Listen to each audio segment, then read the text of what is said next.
How are you? I'm glad to meet you. Today's topic is God divided the Red Sea for Israel. God's providence leads the Israelites to the Red Sea after the plague of the firstborn. The Israelites embarked on the Exodus from Ramesses, Numbers chapter 33 verse 3. There were three main routes to Canaan from Egypt in those days. The first route is called the Sea Road. In the Bible, this route is called the way of the land of the Philistines, Exodus chapter 13 verse 17. This road follows the coastline of the Mediterranean Sea, through the cities of the Philistines, such as Gaza. It is the shortest route to Canaan, only about a 10-day journey.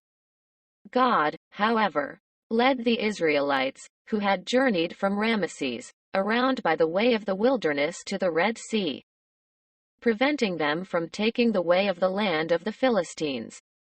Exodus chapter 13 verse 18. Hence God led the people around by the way of the wilderness to the Red Sea. And the sons of Israel went up in martial array from the land of Egypt. The word for led around in this verse is sabab in Hebrew, meaning to turn about, to go around, and to surround. From the start, God did not lead them to the nearest way of the land of the Philistines, but led them around by the way of the wilderness to the Red Sea. Exodus chapter 13 verse 18. The second route is the way to Shur. This route starts from the Goshen area, passes Succoth and through the heart of the wilderness of Shur, leading to the center of southern Canaan. The Israelites, who left Ramesses and camped for the first time in Succoth, could have taken this route. However, God again led them down to Etham and did not let them take the way through Shur. Exodus chapter 13 verse 20. Then they set out from Succoth and camped in Etham, the edge of the wilderness. And the Lord was going before them in a pillar of cloud by day to lead them on the way, and in a pillar of fire by night give them light, that they might travel by day and by night. The third route is the way through Mount Seir. This road starts from On of Egypt through the northern part of the Gulf of Suez across the central area of the Sinai Peninsula, ending at Etzion Geber at the northern tip of the Gulf of Aqaba. From there, the Israelites could have continued on northward to the King's Highway by the east side of the Jordan River, passing through the plains of Moab, and crossing the Jordan River into Canaan. Numbers chapter 20 verse 17. After departing from Ramesses, the Israelites arrived at Succoth, camped there. Exodus chapter 12 verse 37. Numbers chapter 33 verse 5. And then moved on to the edge of the wilderness, at Etham, and camped. Exodus 13:20. Numbers chapter 33 verse 6. Setting off from Etham, as they descended down toward the Red Sea. The Israelites could have followed this path into Canaan. However, God changed their direction again and let them camp before Migdal, by the Red Sea. Numbers 33-7. Exodus chapter 14 verse 2. Tell the sons of Israel to turn back and camp before Pi-hahiroth, between Migdal and the sea. You shall camp in front of Baal-zephon, opposite it, by the sea. To turn back is sub in Hebrew, meaning to circle around, and to return. God commanded the Israelites to turn to a direction opposite from where they were headed. God had them change their direction to head toward the Red Sea. This direction, however, led them to a dead end with no way out. Having heard of this situation, Pharaoh thought, "They are wandering aimlessly in the land.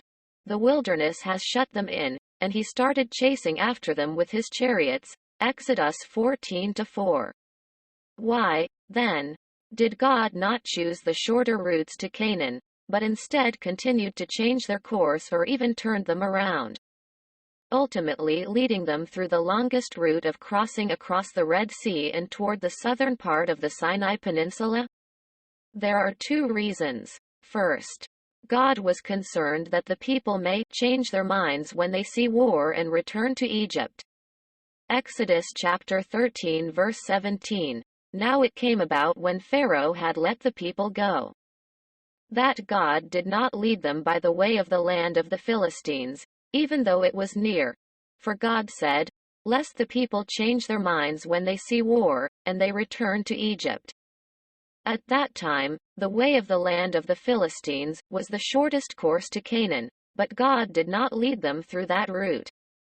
Since the way of the land of the Philistines was a major trade route in those days, that route was guarded by the Egyptian border patrols, and in order to enter Canaan, they must pass through Gaza, where belligerent Philistines were posted. Thus, had the Israelites taken root, an all-out war would have been inevitable. Other also routes posed a great danger of war. Second, God had a strategy to destroy Pharaoh and the Egyptian, Exodus chapter 14 verse 4. Exodus chapter 14 verse 17, "And as for me, behold, I will harden the hearts of the Egyptians so that they will go in after them. And I will be honored through Pharaoh and all his army, through his chariots and his horsemen. Then the Egyptians will know that I am the Lord, when I am honored through Pharaoh, through his chariots and his horsemen." God led the Israelites to the Red Sea in order to judge the sins of Egypt. The sins of cruelly killing the Israelite baby boys by casting them into the Nile and afflicting the chosen people of Israel for 400 years, Exodus 1:22. When the Israelites camped before Migdal, near the Red Sea, Pharaoh determined that they were shut in by the wilderness, changed his mind, and began to chase after them with his army, Exodus 14:3. This, however, was God's superb strategy of leading Pharaoh of Egypt and his army to the Red Sea by intentionally making it seem like the Israelites had been shut in by the wilderness. Pharaoh, just as God had planned, chased the Israelites all the way to where they camped by the sea, beside Pi-hahiroth, in front of Baal-zephon, Exodus chapter 14 verse 9, and the Egyptians took up the pursuit. And all Pharaoh's horses, his chariots and his horsemen went in after them into the midst of the sea, Exodus 14:23. God had confused Pharaoh and his army so that the soldiers trembled in great terror. They were disoriented and did not even know what to do. The wheels of the chariots came off and broke so that they could move no farther, Exodus chapter 14 verse 24. In the end, God restored the flow of the sea at daybreak and returned the Red Sea back to its original state, thereby letting no one escape and destroying them all. As given in God's word that he would be honored through Pharaoh, all Pharaoh's chariots and horsemen, his entire army ended up buried in the Red Sea. There are numerous references to this event in the Bible, Exodus chapter 14 verse 27, Psalm 78-53. Exodus chapter 14 verse 30. Thus the Lord saved Israel that day from the hand of the Egyptians. And Israel saw the Egyptians dead on the seashore. Exodus chapter 15 verse 19. For the horses of Pharaoh with his chariots and his horsemen went into the sea. And the Lord brought back the waters of the sea on them. But the sons of Israel walked on dry land through the midst of the sea. Psalms 136-15. But he overthrew Pharaoh and his army in the Red Sea. For his loving kindness is everlasting. The Israelites were no longer slaves of Egypt. They found their freedom as the chosen people to fulfill God's administration in the history of redemption. Dry land appears in the midst of the Red Sea. God dried up the land and allowed his people to walk through the midst of the sea as on land. Joshua chapter 2 verse 10, Nehemiah chapter 9 verse 11, Psalm 74-15, Isaiah chapter 51 verse 10.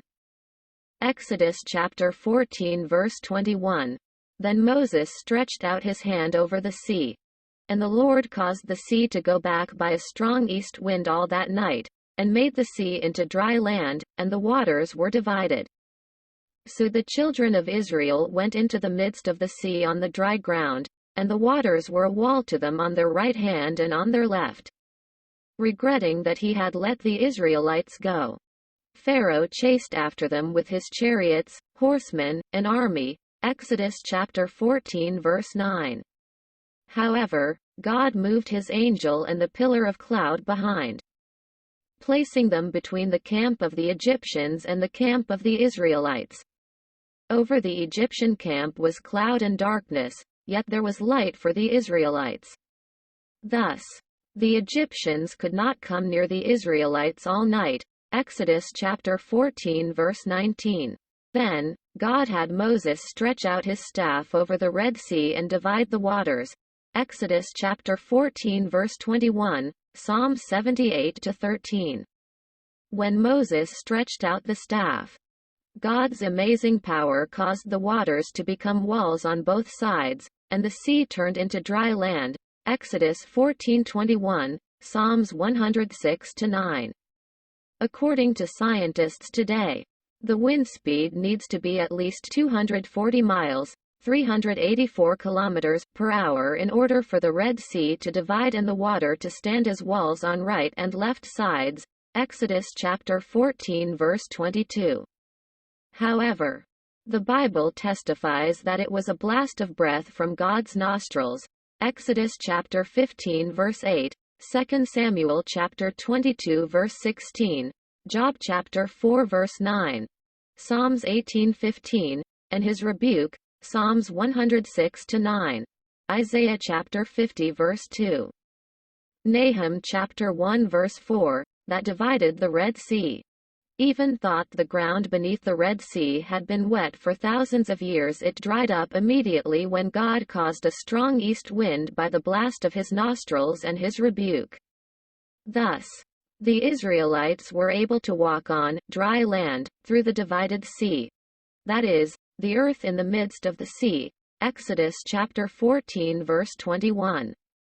Truly, this scene of over 2 million people passing through on dry land in the midst of a parted sea must have been a spectacular sight.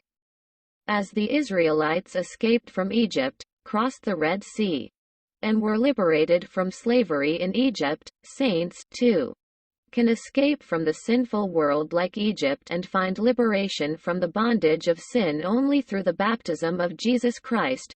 1 Corinthians chapter 10 verse 1. This concludes today's message. Thank you very much. God bless you. I wish you have a good day.